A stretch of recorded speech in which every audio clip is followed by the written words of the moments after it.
news in New York City. This is Charlie Rose.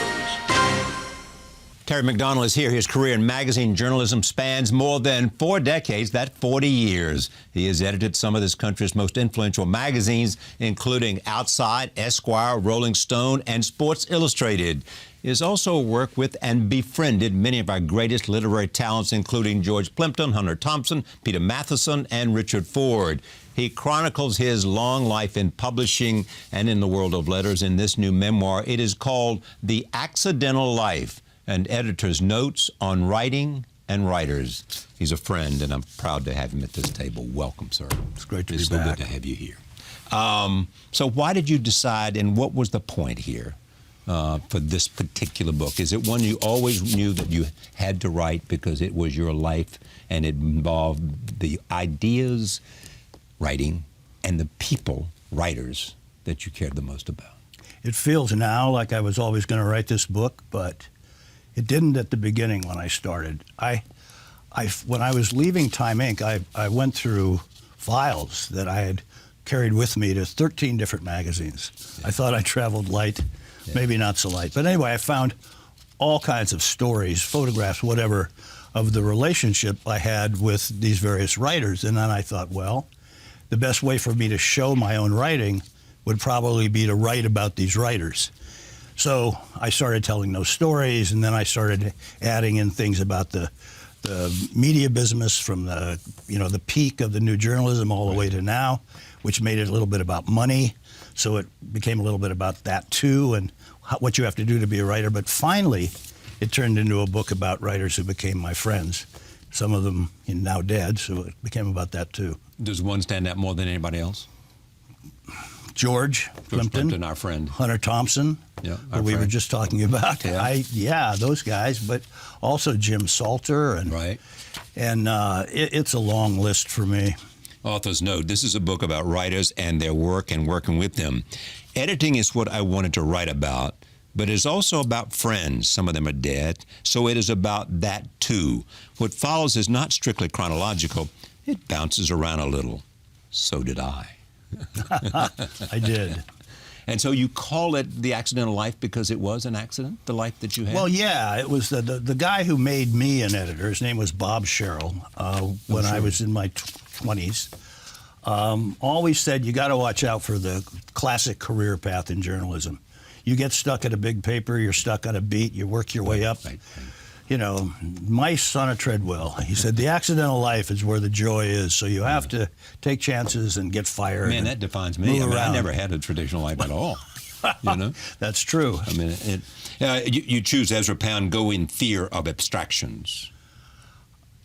I wanted to be very specific about these writers because it was in the detail and the specifics that you learned what they were really like, I think. Well, is there one common denominator they share beyond curiosity and talent? No. Yeah. And I've thought about that a lot. I think the most attractive thing that they had was an awareness of their talent and a pride in it, which gave them they all had a great work ethic. That would be it. Yeah, that's what I was going to say. That's exactly what I was going to say, Terry. They worked like crazy. Everybody that I know who's any good at anything works harder than you ever imagined they work. They work in different ways, though. Yeah. And they use different kinds of things that enable them to get there. Jim Harrison, who once told me that I had lynched his baby, used to resist editing. His idea was that he had worked it all out in his head so far in advance and thought it through that he was done when he turned the thing in. Right. And why would he listen to an editor? They weren't, after all, writers. Hunter was the opposite of that.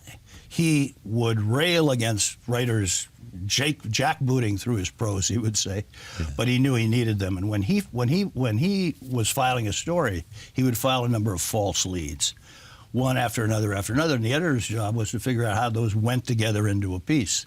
And this, over the course of a night or two, would finally result in one of his. Are you good with an editor? You mean as a writer? When I am edited? Yeah. I don't know. I've heard both sides. George Plimpton was very difficult on both sides of that desk, but I believe that. You know, in other words, as an editor, he was tough on you, but if it was a writer, he was tough on an editor. Yes, I had him both ways. Yeah. And but in the end, I realized that was it. He just cared so much about. I mean, the specific word. He wanted to just have it exactly right. So you worked. But see, I mean, it really is true. Hemingway worked. Yeah, relentlessly. You they have work to work. relentless. I mean, it's just, and the commitment to quality is there too. I know of no great person who I think doesn't take the work seriously. I think no great painter, no great writer. I think writers can have a problem with some of that because they're also insecure. And they think there's some it's gift from the muse. Unless they're involved in relentlessly in journalism, they're isolated, and their circle of friends is small, and they think about it and they think about it and they wonder why they weren't invited to that party. Maybe. Do they really? Oh yeah. That insecurity of. Well, there's a lot of that in the book because it's we were all human. That was And so what we were doing. You say the second best answer an editor can give is no. Yes. Just no. Yes, because the worst thing for a writer is when the editor strings you out and doesn't answer you. It's a horrible kind of humiliating hell, and that undercuts every bit of confidence you can have. Yeah, tell me about Bob Sherrill. Well, Bob Sherrill, we used to call him the other Bob Sherrill because there was another Bob Sherrill who was famous for a book called Saturday Night Special, sure. Right. which was, I believe he's from your state, isn't he? This book, the other Bob Sherrill, my Bob Sherrill, said that this book, it was about handguns, was so powerful, you just should hold it up to your forehead and learn how to report because it was such relentless reporting. But anyway, the other Bob Sherrill, distinguished from that Bob Sherrill, had come west to edit a little underground, we called them then, newspaper that we said was like the Village Voice for Los Angeles, which it wasn't, but we said that. It was called L.A. Right. And I worked for him there, and he was the one who listened to my ideas and then would tell me, maybe you should be an editor. And we went round and round about that. And Why finally, did he say that? well, I think he liked my ideas. He liked it that we used to drive around Southern California a lot, and I had the best car. I used to drive him around, and I'd been reading. What kind Esquire. of car did you have? I had a Volkswagen convertible. I had been reading Esquire since I was in high school, and he had come from Esquire, where he had birthed some of those, genre-cracking stories, and he invented Dubious Achievements. And he was a real force at Esquire in the '60s, and then out in Los Angeles, he was still a contributing editor at Esquire. Was Harold Hayes a great editor? Yes, he was, but I never knew him. I went to school on his work, but I never got to work with him. Clay Felker, a great editor? Brilliant editor. Because? Clay was the one who put shopping and politics into the same issue. Yeah. No one had thought to do that, and he thereby invented the City magazine. And that's what we have now. He invented lifestyle in that sense. Insisted on detail, him reporting. Insisted on detail. Oh yeah. And loved the defining profile. He loved that. He loved the high-end glamour of it. Yeah. He loved picking up a check. He loved going to that restaurant. He had great style, and that drew not only writers to him but celebrities who wanted to be covered by him. He had great access. Can you make an argument that Southerners have anything special in this world that we're talking about? Well, at the risk of sounding like a relentless kiss-ass, they seem to have a lot more charm and style in my business anyway. No, there were many great the Southern editors are famously successful. Yeah. Truman Catledge even. They went to Duke, they go to Ole Miss, they're all from down there. Yeah. Hunter Thompson. Yeah. Tell me about the man you knew. Well, he was misunderstood, I think, because he had a persona that he loved so much that he had trouble taking it off, I think. Yeah. In private, he could be very courtly, sentimental even, and a very good friend. one of the ways that I This sounds like Donald Trump to me too. well, not at, I No, they weren't alike at all. But I mean, there is some of that. Some people will say about Trump. Well, I'll tell you, a little bit courtly in private, but he has a persona that he can't take off when he's in public. but Hunter was never a bully. But Hunter, back to Hunter. Yeah, he. One of the ways I learned about Hunter was by observing and being drawn in to his friendship with George Plimpton. Yeah. Very few people, I think, recognize this, but they were indelible friends for a long, long time, and they recognized each other right off. They had broken onto the scene at the same time. Their books, The Hells Angels and George's Paper Lion, came out within a couple of months of each other in 66, 67. They were both 6'3" and a half. Yep. They were both they were well-matched athletes, except Hunter was stronger, George was a better athlete. Right. They both hated wine. They both liked to drink. They both loved cocaine. As in, what George used to call them the chemicals, as in, do you have the chemicals? They were both 6'3" and a half. Yeah, they were. They died so differently, didn't they? One died in his sleep, and one died of a gunshot wound. Yeah, and a story that's difficult for me has to do with when I called Hunter to tell him that George had died. Sarah Plimpton had called me that morning and told me that she had woken up and there he was next to her in bed and dead. And she said to me, well, the thing was, he just looked so damn good. And so I called Hunter to tell him, and I told him what I knew, and I heard that grinder of that cocaine tool that he had banging on the table.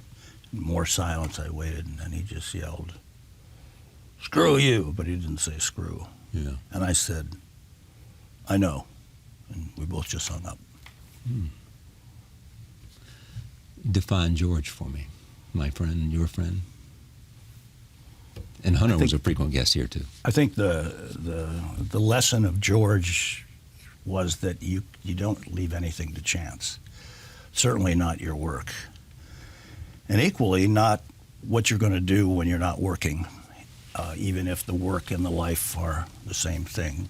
By that I mean he orchestrated his going out, his going to parties, giving parties, meeting this person, talking to that person, introducing this person to another person. And he did it with such a high joy that it was impossible not to be taken in. His manners drew you in and made you think that you were in on at least some of the secrets, even though you weren't. And this was funny sometimes because George could not remember names. So he would, when he saw someone that he knew but didn't know the name, he would say, "Ah, there's the great man." And whoever at the party who had been greeted by "there's the great man" was just so proud. But then one time, George, I remember him greeting a pizza delivery kid with "there's the great man." There he was. Richard Ford.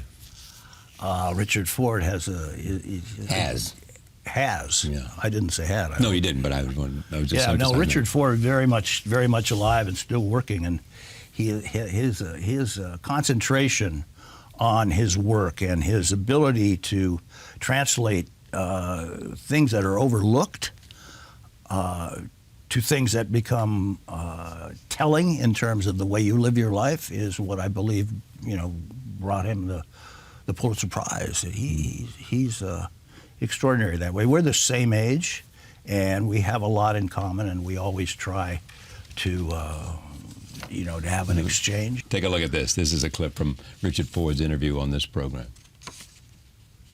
This is what you said. This is what I think every novelist must feel. I'm going to extend you, and I want to extend you. I'm going to use this strategy of extending you, having a character talk to you about things that are important. And I'm going to also try to reward you. That's what you said writing about writing in 1995. Right. I think that's true. I think Extend me means what? Well, Jasper John said that he painted the things that he painted because there were many things that were known so well that they weren't ever seen very well. And so I want to extend Like flags? Well, in fact, I think that may have been what he was talking about. I heard Bob Hughes talk about this. So I want to extend you to notice things that you think you already know, as a way of saying, in an almost moral way, pay attention, pay a little closer attention to that. I mean, I want to, for instance, extend your view of certain kinds of characters. If I have characters in a book who are people who repair machinery in farmland, and you think to yourself, well, these people aren't capable of eloquence. Well, then I want to write a story in which, because of the action of the story, because of the vicissitudes of what goes on, that they are moved to eloquence. Because in the process of making that persuasive, I can extend you to believe that you have more in common with somebody than you might have thought you did. I do think they're capable of eloquence. Me too. Oh, I do too. It isn't just in art or in literature that it takes place. It takes place all the time. I always sort of compare it to these sudden moments when somebody has to move a Volkswagen. They find themselves, because of the moment, able to do something that they might not have ever been able to do before. You quote part of that. I remember watching that and thinking to myself, that's exactly right, and I need to talk to Richard about that. And I called him up and talked to him, and I believe we worked together more frequently after that interview, so thank you. All right. Now I want to show you Hunter Thompson. This is Hunter Thompson from my program talking about Hemingway. Here he is. The previous interview was from 1997, July 21st, 1997. This interview with Hunter was also from 1997, June 13th. What writer has taught you the most? Who have you learned the most from? Well, taught me the most. I think maybe the most important lesson I was trying to learn early was that since I was this desperate and this kind of, very limited qualifications for anything else, I was trying to set my fate and figure out if I could get away with it. And what I learned from Hemingway mainly, I think Hemingway, the best lesson from him, I had quarrels with some of his prose or writing, here and there. But what he taught me was that you can want to be a writer and get away with it. You can be a writer. And that was very important at the time. It wasn't like I was I wasn't a dilettante. I wasn't playing around. I had to be a writer. And that helps. I think that kind of thing, yeah. There are times when you have, you find that it's not really a choice. You made a commitment a long time ago.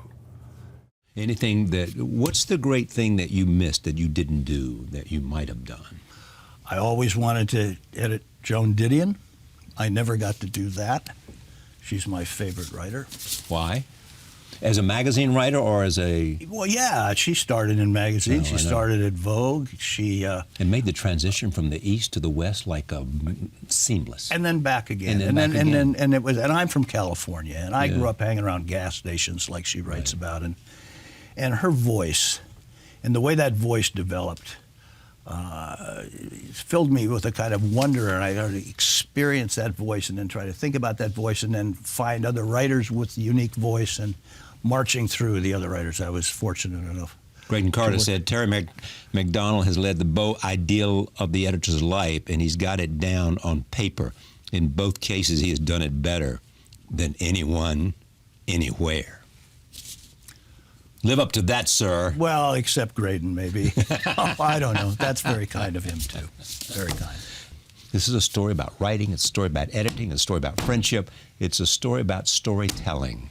Terry McDonald, The Accidental Life, an editor's notes on writing and writers. What a pleasure. Back in a moment. Stay with us. Marlon James is here. He is the author of A Brief History of 7 Killings. It was awarded the 2015 Man Booker Prize for Fiction.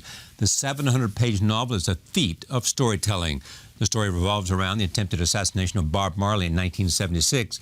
It is narrated by over a dozen characters. Michio Kakutani of the New York Times called this book epic in every sense of the word, sweeping, mythic, over-the-top, colossal, and dizzyingly complex. It has already been optioned by HBO for a television series adaptation. I am pleased to have Marlon James at this table. Welcome. Thanks for having me. It's a pleasure to have you here, and congratulations on all this. Oh, thank you. I just started to talk to you. You came about 7 years ago to the United States, Yeah. looking for a teaching job. Yeah. Ending up in Minneapolis. Knowing you would do what? Was this in your mind already? No, that wasn't. In fact, when I moved to Minneapolis, I just finished my second novel, and my second novel was set in the 18th century. So I hadn't thought about that before, even though I was haunted by that story from way back in 1991 when I was still in college. I read this article. Timothy White wrote probably the definitive biography. One of the definitive biographies of Marley, and he wrote this really curious postscript in 91 when he went back to the assassination attempt. That was the first time I read anybody talk about these men and what happened to them. And he still didn't quite know what happened. But one of the things I think of as a novelist, I'm attracted by mysteries. I'm never going to solve any of them, but I like playing around with them. And so that was a ripe subject for you. Yeah, it still took me around over 20 years to get back to it. But yeah, the spark was from then. Yeah. And in between, you taught and wrote other novels. Mm-hmm. Yeah. Yeah, I wrote two novels. One was set in the 1950s in Jamaica. It's called John Crow's Devil. It's about two preachers fighting for this village. One's an alcoholic, the other is possibly demon-possessed. And the second novel, The Book of Night Women, was kind of a slave narrative. It's about 6 women who plan a slave rebellion in secret, an all-female rebellion in secret. And then we got to this one. You have written that you had a hard upbringing and thought about killing yourself when you were only 16, which is stunning to me. Well, I think, growing up in Jamaica and growing up with Jamaica's very, very acute homophobia, it's not something that you necessarily had to, nothing necessarily had to happen to you for you to still have this sort of feeling of What's dread. interesting about that, I mean, you have gay characters here, is that what's interesting about it is you didn't come out until you were 43. Probably 44. 44 maybe. then, okay. But you knew when you were 16. I knew from before that. Yeah, of course. Yeah. I think I'm not really sure why. I think a huge part of it was just finding avenues to disappear in. Like for a long time, that was the church. And that's a great place to disappear in if you don't want to be yourself, which is not to knock the church, but it's a great place to do that. So that knocked off 10 years. Yeah. So before I knew it, I blinked, I was 40. But there was always, some way to sort of escape it, deal with it, cope with it. Yeah. You connected to, I mean, as a writer, you're influenced by Dickens, you've said. Who else influenced you as a writer? Oh, certainly Toni Morrison. Yeah. Toni Morrison to a huge, huge deal. Salman Rushdie. Now, why then? Why them? Salman Rushdie because, funny enough, my Salman Rushdie story is set in church. So because when I was deep in church and somebody lent me his novel Shame, and I'd have these really big Bibles with a leather binding around it, and I'll slip his book inside it, and the preacher is speaking, "Well, going to hell," and I'm laughing because I'm reading the scene in Shame with the three sisters. But when I first read the book, I was so appalled by it because I was again a Dickens guy, a Victorian. Right. And the idea of messing with narrative like that never occurred to me. It just didn't. And in reading it, it kind of gave me permission to write in a certain way. The same thing with Toni Morrison, Song of Solomon. I grew up in a very British colonial education. The idea that books like those existed just never occurred to me. You eventually left the church. Mm-hmm. Yeah. What happened? Just disillusionment with? Disillusionment, change of geography. I think I was looking for bigger answers than that. Because Jamaican church can be very sort of very much a sort of what we call clap-hand church in Jamaica. Sort of a lot of praise and worship, not a lot of intellectual growth or stimulation like that. Is it different being gay in Jamaica than it is? Well, to do that, I had to be gay in Jamaica, and I wasn't. No. I was pretty much just kind of this sort of celibate Christian and believing it. And believing it. And believing that. And thinking I'm sustaining myself that way. So it's not something necessarily that I ever confronted in Jamaica. It's not until, and my standards for moving when I left was I just wanted to be somewhere else.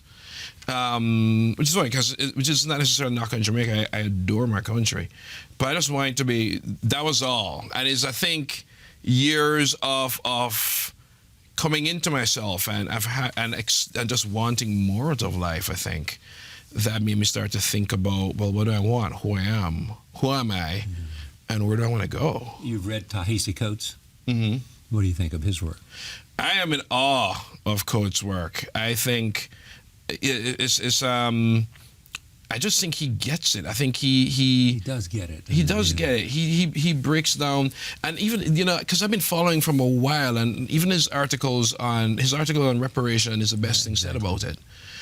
Which is something I've followed, and I think people don't realize the acute nature of race in Jamaica, in America. And as a Jamaican, I was doubly unaware, because our racial mess is a kind of whole different kind of mess. How is it?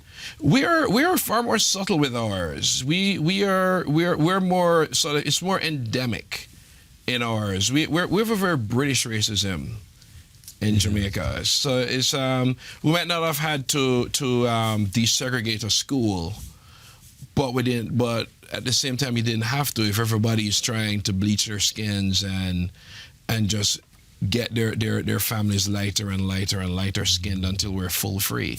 Yeah. When you write, do you get up in the morning and write at a certain time, or how do you go about writing? It's been a different thing for each book. Really? Yeah. For my second novel, I got up at 5 in the morning and wrote till 9 because I had a day job. For this, I tend to write more mid-morning to mid-afternoon, so like 11 to around 2, and then I'm done. You've just exhausted yourself. Yeah, I'd stop regardless of where I was. And with this book, I was working on like a character a day. Yeah. Which is one of the reasons why it ended up being the kind of book How would you that define it is. as a kind of book? Well, just sort of one, it's the first novel I wrote where I had to let go of even my idea of what a novel should be. And that was hard because my last novel, despite being written in slave patois, still adheres to a pretty classic idea of a novel, the same sort of arc, Right. crisis resolution. And here you have multiple characters. Multiple characters, which was not the original idea. Yeah. Stories that sometimes just peter out. The novel doesn't end; it just stops, and which is weird for a 700-page novel. But I had to let go of all of that, and at one point I just told myself, you know what? I'll leave it in until my editor takes it out. Yeah. And that's how I got there. And the editor didn't take it out. In fact, I ended up taking out more than he did, because even after he approved it, I took 10,000 more words out. You did that because you felt like you wanted to make it leaner, or because... Not necessarily. Well, yes, in the sense that one of the problems with a multiple narrative is you have a lot of characters end up saying the same thing. And sometimes they may say it in a different way, but they're just, after the fourth character talks about a killing on Orange Street, we get the point. So that, and a lot of it was just trimming the fat line by line until, I ended up with something which I think worked. Is it hard to distinguish in your writing between history and memory and fiction? I don't think I tried to distinguish them. One of the great things I think about writing novels, even historical fiction, is, and certainly as a writer, I still kind of reserve the right for invention, the right to invention, the right for fantasy, to make things up. And this was in many ways my responding to gaps in history. There are things this novel talks about that we're just never going to know, including the names of some of the men who tried to kill Marley. We're just never going to know, or at least whoever knows is not telling. But when you began this, did you say, I'm about to start writing the great Jamaican novel? No, I didn't even start to write a novel. I started to write a novella. I was reading a lot of Jim Thompson and Ross MacDonald, really classic short crime novels, and I really wanted to write a cool crime novels. And then when did it change? It changed when I kept running into dead ends with these characters. The first character that I wrote in this novel is now on page 458. And it's this hitman, John K. from Chicago. Right. And because I was still writing it in the way I wrote my previous novel, which is I thought this one voice was going to carry the whole narrative, and I kept running into dead ends with each. And a friend of mine, Rachel, who sadly is no longer with us, Rachel is the one who said to me, I said to her, I don't know whose story this is. And she said, why do you think it's one person's story? Go back and read As I Lay Dying. And that was the turning point, honestly, because it So never... you reread As I Lay Dying? Yeah. And said, this does not have to be anybody's story. It doesn't have to be anybody's story, or it could never be one person's story. Or it could be Marley's story. Yeah. And even the Marley thing happened actually not because of Faulkner, because of Gay Talese. Because I reread Frank Sinatra Has a Cold. Right. Stunning essay. And just circumstances where just by hovering around, circling Sinatra, and the people he bumps into in that circling. You can describe him. You can describe him, which is what happened, to the point where I didn't even need Marley's name for the book. I said the singer. Because it turns into this Bob Marley Has a Cold kind of novel. And these are the characters circling around him. Yeah. Including the people who tried to kill him. Why did they want to kill him? There are lots of reasons. There are lots of theories for that. One being that he was just becoming too influential a figure. In illustrated this way, in my grandmother's house, where there are pictures on the wall, there are pictures of the head of the political party. There are no pictures of us. There are no pictures of the family.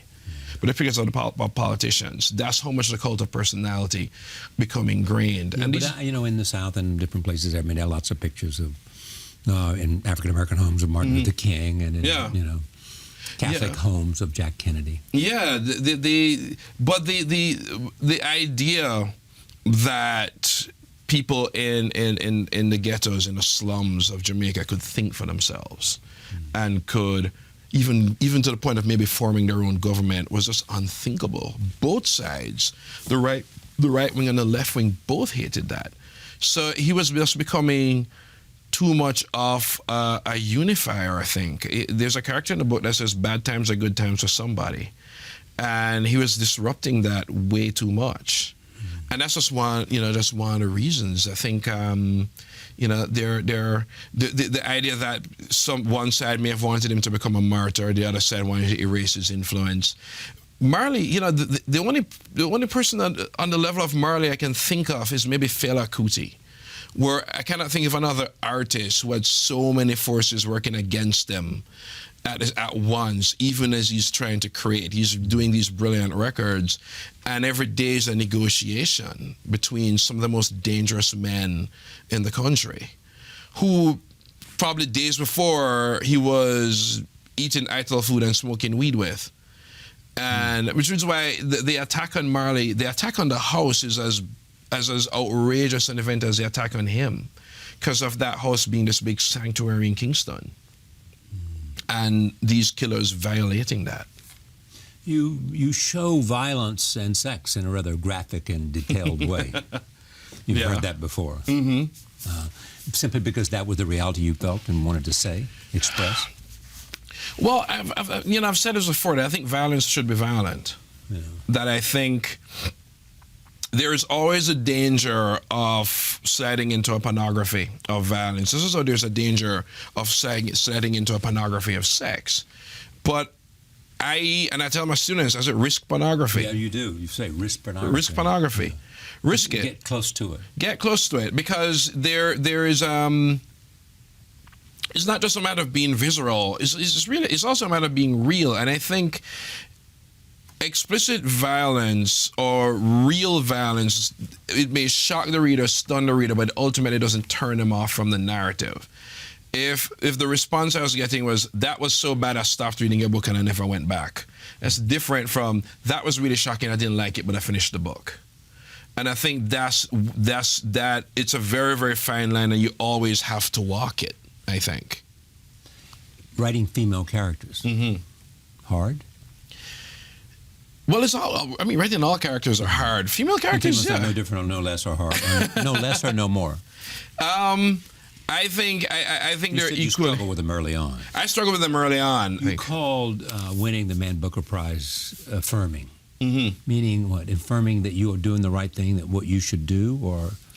Well, affirming that this is I think the riskiest and the loosest novel I've ever written. It's the first novel. Risky and loose. Yeah, which are two things I've never been with fiction.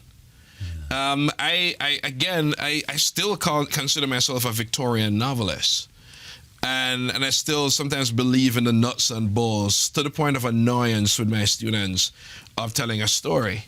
And also just the playing with narrative, writing a chapter in blank verse or writing a chapter that's a 9-page sentence. And the idea that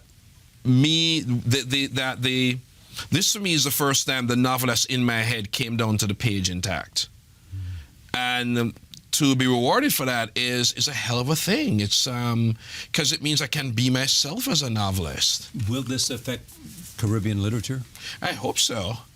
I mean, the Caribbean literature is so good right now. I don't think it needs me, but it's there are just so many exciting voices. And for once, when we talk about Caribbean literature, we don't just mean Anglo. Cuban literature has been revolutionizing literature for years.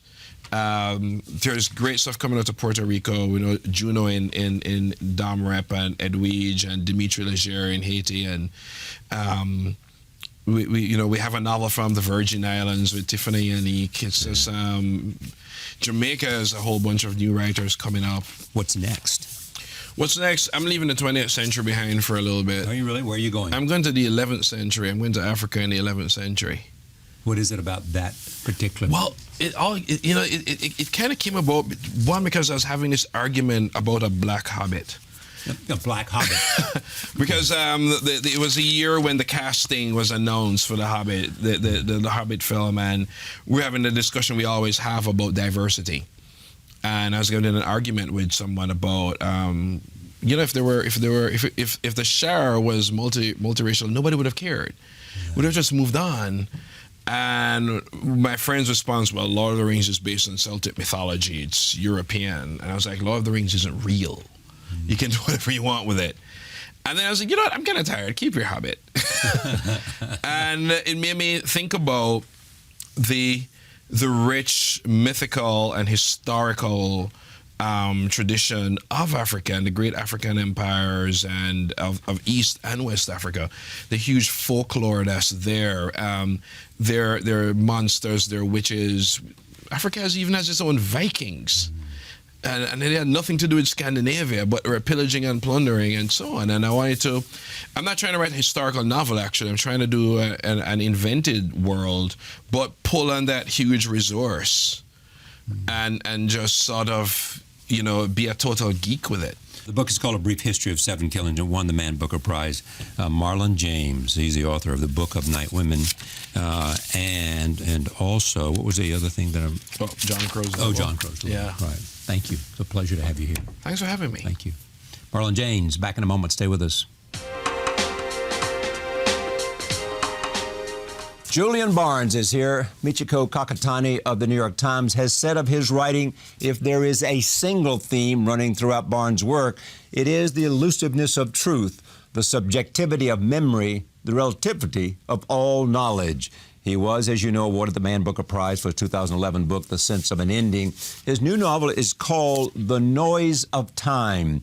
It is a fictionalized account of composer Dmitri Shostakovich's life under Stalin. I'm pleased to have Julian Barnes at this table again. Welcome.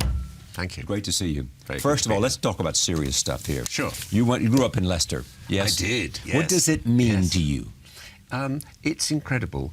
My football club, soccer as you call it, Yeah.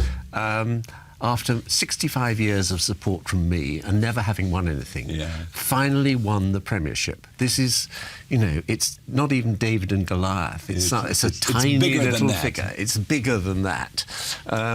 It has various sort of comic sidebars to it. I mean, Accident Emergency had twice as many admissions as in a normal week after they won the Premiership. So a lot of festivity has been going on in Leicester. It's been famous for two things this year. The first is that the bones of King Richard III yes. were discovered underneath a municipal car park. Right, that was big. And the second thing is that Leicester City won the Premiership.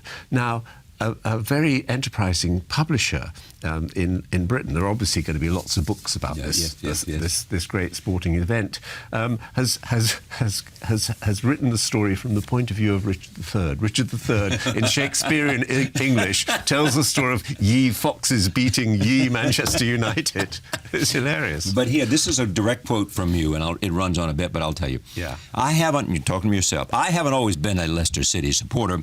There was a time before I could read or knew how to tune the Bakelite wireless to the voice of Raymond Glendenning on Sports Report. But from the moment I became sportingly sentient, say the age of 5 or 6, I have been, as they don't much say then, a fox. So 6.5 decades and counting, I did initially support a second team, Partick Thistle, from the grittier end of Glasgow. But that was because my infant mind believed they were called Patrick Thistle, and my middle name is Patrick. I eventually stopped supporting Thistle, such is the strange, irrational adhesiveness of fandom. When I was about 40, though, of course, I still instinctively checked the results in my Sunday newspaper. But apart from this dalliance, I have been entirely monogamous. Yes, I think that's part of most fans' lives, isn't it? You get inducted into supporting a team at a very young age. And I simply don't understand people who say, oh, I'm supporting X this season, but I'm thinking of supporting Y the next season. It's like people who only want to support winners. Yes. I mean, I think the most important thing about being a fan is the suffering and the loss and the pain. And I always say about supporting Leicester City that it's a very good way for preparing to support England, because they don't very often This win is what they say about the either. Chicago Cubs in baseball here. I mean, Right. George, other Yes. people have written about that, and they came close last year, and maybe very well do it this year. You know the story of John Micklethwait, the former editor of The Economist and now the editor of Bloomberg here. Tell me. He has for like 30 years laid down a big bet, not so big, on Leicester City. 30 years, every time he'd bet whatever, Yes. 20 yes. pounds. Yes. And this year, he didn't. And if he had, it would have returned like $100,000. Yes. It was 50,000. It was 5,000 to 1 were the odds at the start of the season. And it's very interesting because quite a few people took that bet. They put, £10 on or something. Yeah. And with about 6 weeks to go, when the team was having a bit of a wobble, Right. the bookmakers came in and they said, OK, if they were to win it, you get £10,000. How about £4,000 now? Yeah. And it's very tempting. A lot of people took that. A lot of people accepted the money. So they don't get the big payoff. But some people stuck it out to the end and they got the big payout, yes. The Noise of Time, Shostakovich, a man who probably suffered more. Probably more than any other composer in the history of Western art did he suffer and endure the weekly, monthly, year-long, lifelong presence of power in his life, telling him what to do, telling him what not to do. And so much of it, and to his deep hurt, you tell the story of sleeping by the elevator. Not sleeping, standing by the elevator. Yes, that's right. In fear that the secret police would come for him, and he didn't want his family to know. That's right. He had a wife and a tiny girl, baby at the time, and it wasn't that he didn't want them to know. They would certainly know he'd been taken away, but he didn't want the door broken down. He didn't want the NKVD, the predecessor of the KGB, thumping into the apartment. And who knows, they might have taken his daughter away, because political sinners often had their children re-educated, taken away, given a false name, put in a public orphanage, and then he had this terror that his daughter might grow up not knowing that her father had ever composed a note of music. He might have been killed. He might have been sent to a labour camp. as it was, members of his family, members of his wife's family, associates and friends were taken away at different points. He was lucky to survive. What story are you telling here? I'm telling the story of the collision of art and power, and who wins and who loses, who wins in the short term, how the artist fights back, and also, I hope, by the time you get to the end of it, who wins in the long term. Because in the long term, the artist, as long as he hasn't been killed, wins out. I mean, we remember the name of Mozart. We don't remember who the Archduke of whatever was at the time, and all those patrons of Beethoven's. We just So about know what's their the names. level of the humiliation of Shostakovich? Oh, it comes in different ways. It comes in different forms, and it's very, very sapping. I think what we have to remember is that under the Soviet Union, all art was controlled to the tiniest degree by the state. So that if you were a composer, you couldn't even buy manuscript paper to put your notes on unless you were a member of the Union of Composers. When you had put those notes on that manuscript paper, your music then had to be vetted by a committee of musical bureaucrats. If it didn't pass, you didn't get paid. So there was a daily petty interference with what you wrote. And then, of course, when the higher echelons got interested, anything could happen to you. And his first successful opera, Lady Macbeth of Mtsensk, was a world hit in 1935. It was premiered at the Met, for example, had its American premiere here. It was played in Cleveland, all over South America. And as a result, Stalin, who thought he knew about music, got interested, went to see it. And from that point, Shostakovich's life changed, and he was always somewhat in danger until Stalin died. After that, he was safer. Yeah. But after Stalin heard the music, he allowed him to travel? Well, within the Soviet Union. Yeah. But the thing was that he was the poster boy of Soviet music. Right. You know, his first symphony came out when he was 19, and it was premiered all around the world. And so they knew they had talent there, but you know, talent couldn't just be let to go its own way. It had to be directed. And so there are various sort of memos saying, you know, Dmitri Dmitrievich Shostakovich, if properly directed, could write real Soviet music. Though they certainly didn't think that he should write operas, because that's sort of slightly sort of snobby stuff. They thought he should write film music, and he did write a lot of film music. And did things change when Khrushchev came to power?